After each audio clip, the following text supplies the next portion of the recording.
a formal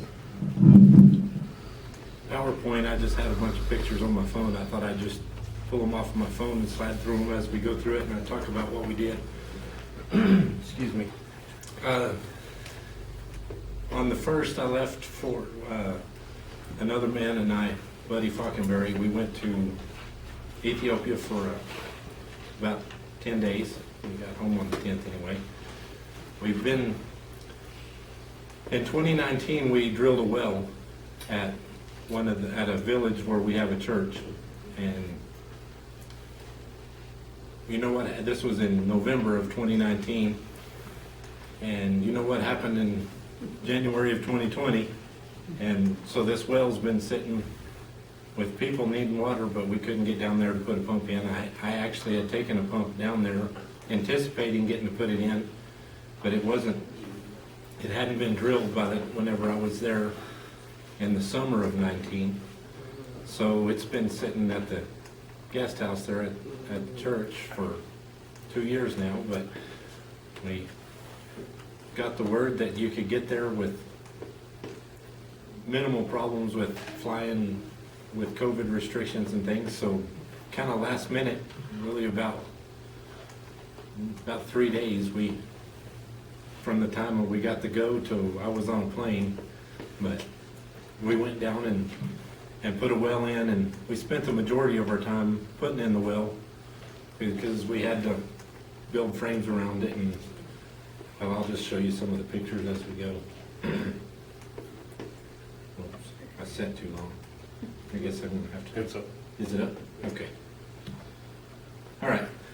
Well, the way we had to go, we had to fly into London, and in London we ended up having about a 9.5 hour layover, so we decided to jump on a subway, and so we did a little exploring, walking around while we were waiting on our flight to come in. There's just some of the things we saw in London, and we decided this is Windsor Castle, this is where the Queen lives, and there's Big Ben, and a few things like that we got to do on our killing time.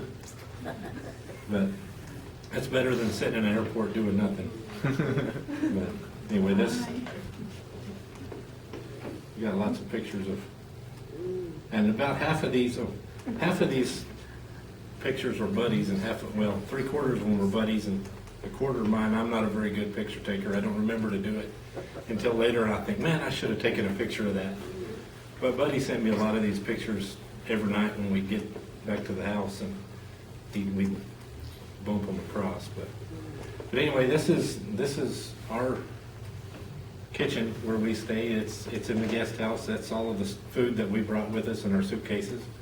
You're allowed two 50-pound bags, and we make sure we have 100 pounds and as little as possible as clothes, so we got food. So we bring a lot of food. There is one restaurant, it's called the Barrow. It's down on the Barrow River, which it feeds I forgot what, some big river that's pretty fancy, that's well known, and I can't remember the name of it. Which one is it? Blue Nile. It feeds the Nile. So anyway, the Barrow River's probably half a mile wide. It's a pretty good sized river, but it just feeds the Nile.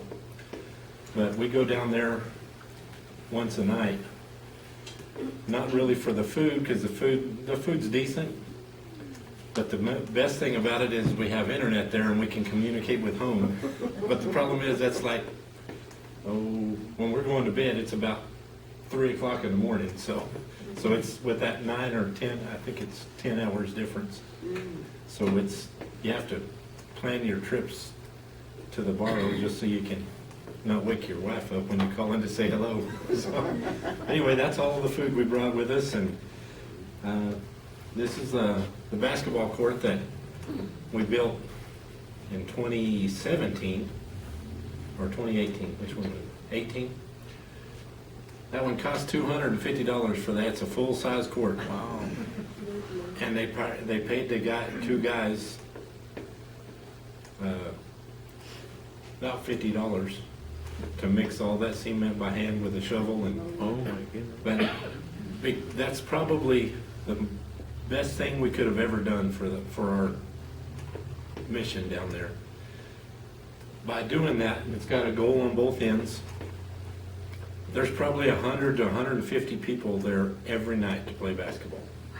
Every time I go down there, I take 5 or 6 basketballs because they will bounce them till they, on that cement, it's pretty rough, and they will destroy a basketball about one a month. So we take a basketball down with us every time. But you know, up until we started doing VBS, it was just a school of preaching there in a church, and the community didn't really accept us because we were trying to teach them something strange and different, and we were looked at almost as a cult. But when we started teaching VBS, the kids just were so interested to see people with white skin. They'd never seen it before. and I can remember the first time I got there, the kids just feeling in my arms because I have arm hair. It's just, things were different. But the kids were attracted like crazy to us. And we started teaching them Vacation Bible School, and as a direct result of that, parents were asking questions about it, and they would come to the church to ask questions. And because of the Vacation Bible Schools, there's been hundreds of baptisms that happen every year because of Vacation Bible School. And then we put in a basketball court.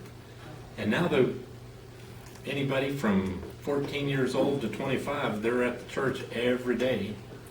And they've got this round robin thing that they play where they get 6 or 8 teams, and they play, well, the ones that aren't on the court, David, I don't know if several months ago, do you remember David Thwat that came here and stayed with me for about 2 weeks? He came to church with us once or twice, big, tall man. David has got to where he takes Bible over there and has Bible study with all the ones waiting on the court, and they rotate in and out, and where were we at when y'all were off last time? And it's become a huge mission field to the young adults, because they all come for basketball, but they're appreciative of us letting them in, and as a result of that, we're able to minister to a lot of people. So it's you wouldn't think 100 to 120. I don't remember how much it was. Well, it was for sure less than $150 for that basketball court, but it's been an extremely useful tool. This is just some of the scenery driving to Laurie. And Gambella is where we stay. Laurie's about 40 miles away. That's where the other little village is where the well was. These are the 2 guys that picked us up in the airport. The guy now this guy here, his name is Simon, and he's one of the teachers at the School of Preaching. He came and picked us up at the airport, and we just have to rent a van to pick us up. The airport's about 10 miles off. And this guy, the driver, he's the hired driver to drive the rented van. Now this van is not much bigger than that table. There was 4 of us in it. And you seen the little smart cars? These are a little bit narrower and a little bit shorter. That is the smallest car I've ever been in, but we all 4 made it, and all of our luggage had to be strapped on top with some. How'd you fit your legs in there? They were up here close to my chin. Now, if you remember in 2019, Javen and Seth and Colin and Tammy and I and Holly, I think, I don't remember if there's anybody else. I think Buddy went as well then, didn't he? We went up there and built a couple of houses. These are the 2 houses that we built, the gray one and the blue one. Both of those are lived in by the preachers, by David, who's the head of the preaching school, and James is the kind of head of the whole thing. So anyway, both of them live in those houses. They're just a 2-bedroom, no bathroom, no kitchen, just 2-bedroom and a little living room. They're pretty small, but they're real grateful for what they have. before this, they lived in a mud hut, so they feel like they've got lots of room. So, okay, oh, okay, this is Ace Hardware of Ethiopia right here. You can see the stack of tin the guy's standing on, and some buckets and nails on the ground. We were presented with a challenge. This well is kind of out in the middle of, well, I witched it in 17 or 18 before they drilled it, and it was about probably 2,000 feet from where the church is where we found a stream underground. So that's where I had them drill the well. So it's way out in the middle of our land, but it's in the little 30-acre plot that we have for growing vegetables and corn and stuff to feed the people during the dry season. So because it's not right there close, we felt like we needed to secure it because there's no electricity, so I had to buy a generator. We have to start the generator to turn on the pump. So we bought a generator. Well, you can't just load it in the back of a pickup and take it to the church building because they don't have vehicles. You have to pay a donkey man, which is a man that has a donkey with a cart on it. They call him the donkey man, but you could pay him to put the generator on it and take it back to the church. Or we could just build us a cage to keep it in. So that's what we decided to do, but by doing that, we had to buy a welder. So we were hopping from hardware store to hardware store, and one place had a welder, another place had a generator, and another place had the wire leads that I could make a welding lead for the welder, and another place had the little handle to put the rod on, and then I found another place that had welding rods. So it took us a day and a half to find all the stuff we need just so we could go put the well in, and then we also had to buy the pipe to run in the hole and buy the electric wire and all the different things we had to do. So it took us several days to get to there. I'm actually standing in the hardware store looking out on the just looking out right there. They're walking on the sidewalk. The sidewalk also underneath it is the city drainage. So you kind of watch your step because you can fall. Some of these chunks of cement right here are moved or broken, and you can fall in, but just kind of watch your step. We're still at the hardware store. You can see got a shovel, some shovels and pipe and mops and you name it, they've got it there. Well, not really. They've got something that you can make do with. And they even have some, let me blow that up. They even have some barbed wire, but I don't think that's a quarter-mile roll. Do you, Johnny? They don't look very much like a quarter mile. But this is their version of a taxi. It's 3 wheels. It's called a Bajaj, and it's like ants. They're everywhere. In fact, I probably have a video here. This is the patio from the Barrow, the hotel that we go to that has internet. There's the generator that we were buying. Now these boys here, the one in the green shirt, this is David Thwat, the man that was here with me. That's his boy, and his name is Tasloy, and the one in the blue, his name is Gur, and he is the nephew of James, but he lives with James because, well, James, the one that runs the school, he's got him and his wife, but he also, because he is supported by us, all of his family has left his sister and his sister-in-law and all of their kids. They all have just been left to him, and he takes care of the whole clan because he has the funds to do such.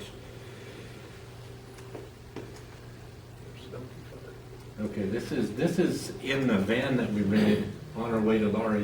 It's kind of skipping right now, but I didn't realize that I had a video in there. I tried to take all the videos out because I was afraid they might do that depending on the internet. But that's just when the video was the way you have to maneuver through town is just crazy. I don't want to drive there.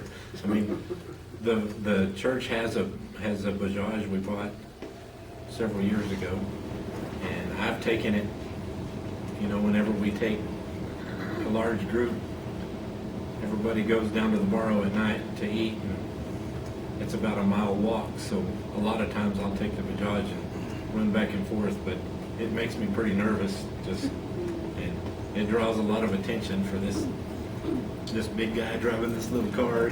Everybody points at me and that kind of thing. This is just a picture of one of the donkey carts and on the donkey, and that's the bank. But there's another donkey cart with a guy. That's the guy walking beside it. That's his donkey and his cart. And they find an old couple of tires, and a lot of them don't even have wheel bearings. They just have a shaft sticking out and a plate welded on it, and the tire just wobbles like this going down the road. But they haul lots of stuff on it. There's some more donkey cart. Bajajes. There's a line of them waiting to pick up somebody. This is the majority of the houses that you see. Well, 99% of the houses you see are this. Just a mud hut, or this one doesn't have mud on it. Usually they build it with the wood and then they pack it with mud to keep it cool. But and anytime you go anywhere, you got to watch out for cows on the road because they usually hurt them. Cows are a commodity that's traded, but very rarely do you see them butchered. But they're traded as a commodity because dowry for a wife is 25 cows and 2 bulls, and so it's always traded, and cows are always traded. And there's no refrigeration there, for the most part. So if you butcher a cow, you better share it with everybody because it's going to be spoiled and rotten in 2 days. So basically, they're used for community events like weddings or things like that. Some more houses on the road to Laurie. We're just about to Laurie, and you can see we're there at the dry season. It is 110 degrees every day, and it was probably 98 degrees at night. It was pretty miserable. But learn to keep the fan on you all the time. When we go in the summer, it's in the wet season. It's a lot better. But this is, you can see it's not dry. It's not dead because it froze. It's dead because it's so hot and dry that nothing lives right this time of year. We've got another video. See the drought and everything. The trees are about the only thing that are green, and not even all of them are green.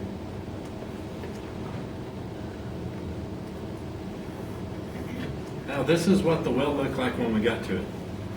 They put this fence up that's supposed to keep people out, but there's not really anything that... and that was the first thing we had to do is tear that down, but it took about 30 seconds. So, but inside of it you can see that cement square sticking up. That's cement that they put around the casing, and that's the height that we kept it in case of water floods or things like that, because that church, we're actually rebuilding it right now because the last rainy season, it was standing in 4 feet of water for about 3 months. And 2 years before that, the same thing happened. So we're moving it about 200 yards and we're building another one. And it's basically a mud hut.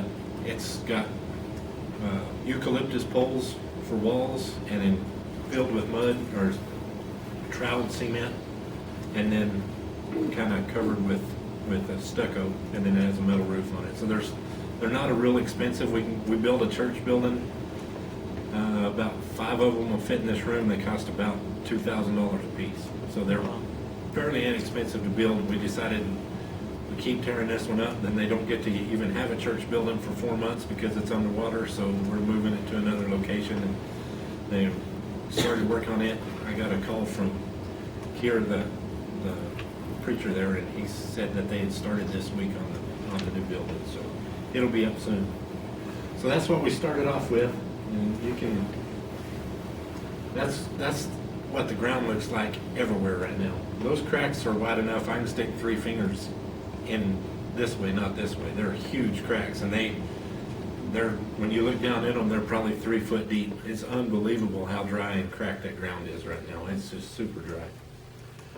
There we're starting to, that's my welder that we bought and pieced together from multiple different places, but we're starting to build the framework around that we're going to secure the generator and pump with.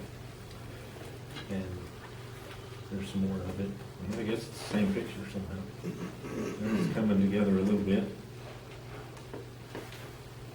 That's that house right there. There's this lady that would, whenever first thing we did, it was super hot. So as soon as we got there, the first thing we did is run that pump in the hole.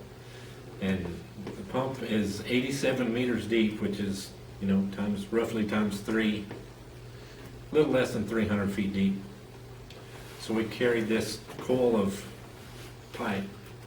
It's a tube, but we carried a tube of that, or a big old coil of it of 300 feet, and with wire, and run the pump in. And when we started putting it in, just people would see us, mostly because they're wondering what we're doing. These 2 crazy white guys over here in the middle of Ethiopia. So we just naturally attracted a crowd about the size of this crowd right here. And then once we got it all put together, and I hooked up my wires and started the generator, and I flipped that breaker on, and water came on, I mean, the excitement. And I didn't have my phone out because I really wish I had that video. But I thought about it about 10 minutes later, and I did take some short videos, but kind of the excitement had died down. But there was dancing and cheering and just yells and screams. They were just so excited to have water. And that house right there, there's a lady lives there, has 4 kids. And she went over to her house and brought these 2 buckets over, and she filled them up with the water and took them back over there and dumped them into something and came back and filled up, and just back and forth. Because normally it's about a 3-mile walk to get to the closest water. So during the dry season, during the rainy season, there's puddles that are everywhere. I mean, it is unbelievable, the difference. It's like Sahara Desert and living in the Bahamas difference. I mean, just night and day. But during the dry season, it's a long walk just to get water. And she was storing up because there was a chance to get water. And then we told her we'd be turning this on every day for everybody. And so, but she just made multiple trips to get it. Cactuses do good in the drought, but there we're leveling out the ground to get it where we can set this. All those poles, they said there's about 2.5 feet. We buried those 2.5 feet down and built them, put them in cement. And that's everybody working on it. And that's the land that the church was given by the Ethiopian government. So that's what we're planning on growing corn on this year. Now that we have, and wells the pump's it's coming together. The frame is anyway. And just more work being done. I'm mostly leaning on a post there doing nothing, but and every time we go over there, whenever at the church building in Laurie, that water was 4 foot deep. I forgot what year. I was hoping that they had it written there. But every year, when it floods, the water gets underneath the building, and the cement on the floor has been cracked. So our thought was, well, let's put about a 6 foot wide sidewalk down the side of the building to kind of keep that water from having to have to travel further underground to get to it. So we did that every day after VBS. We'd drive to Laurie and do VBS. And after VBS, we'd mix cement for about 2 hours. And Holly and Chelsea, they made their mark in Africa, so every time I go over there, I take a current picture of it. On the way back, there's people sitting on the side of the road that have bucketfuls of mangoes and papayas and roasted corn, and we'd stop and buy some for everybody in the van every day. One day we did corn, the next day papaya, the next day mango. But anyway, there's some of the buddies roasted corn. Okay, the second day we went up there, this is the second day. This is the groundwork for a building. It's going to be a small building, basically like a guard shack. But one person's going to live in it, and above it we're putting a tank on it. So when we can fill the water up, fill the tank up with water, and then people can just use it, gravity feed out of it until it gets low, and then you turn the pump back on. So you don't have to turn the pump on and off 100 times a day. We're going to fill a 1,000-gallon tank or something like that, and then just let people just turn the valve on and get their water and turn it off and leave. So we're starting the groundwork to build cement floor for it, and then the guy that lives in it will be the one that turns the pump on and off. So here's some more of the same pictures. You can kind of see how big the building's going to be by the 4 posts. Normally you don't build quite that big of a footer, but I guess they figured if it's going to have 1,000 gallons of water over their head, they wanted it to be solid. They didn't want anything falling on them. Okay, this is at the orphanage. In 2019, we met this guy whenever me and the kids were down. We met this man who has a job by the government, paid for the government. He's got a government job, therefore he has money. He doesn't rely on the UN and the refugee camps. And since he has money, lots of people don't have money to take care of their own kids. And he became this place that people drop kids off, and he had like 25 kids. And it's not that parents didn't love them, they're starving themselves, and they felt like the best thing for their kid was to go live with this guy because he takes care of them.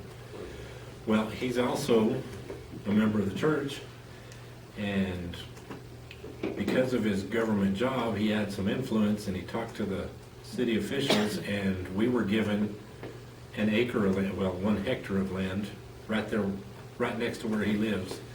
And we started an orphanage. This is one of the buildings that we're building for the orphanage. We've got 3 of them completed, and there's already 40, 50 kids that are in it now and growing daily. So here's another one of the buildings that's just been completed there. And you can still see there's piles of rock, all that rock they're mixing into cement to build more buildings. And anyway, there's this whole area is going to be full of buildings that we're going to keep kids in. And there's another building that's just been completed. There's some of the kids that are members of the orphanage right now. They love to get their pictures taken. These ladies here, I guess you'd call them the house moms, house parents, house moms. We're paying them about $10 a month, which sounds like minimal, but it feeds them, takes care of them. There's 3 ladies there. They've got kids from teens down to infants, and you can see some of the little toddlers. There's 2 of them sleeping there, and one teenager's getting her hair braided. And anyway, they're just sweet ladies and don't speak a word of English, but with an interpreter, you can tell they're just real loving, real wonderful, be great house parents.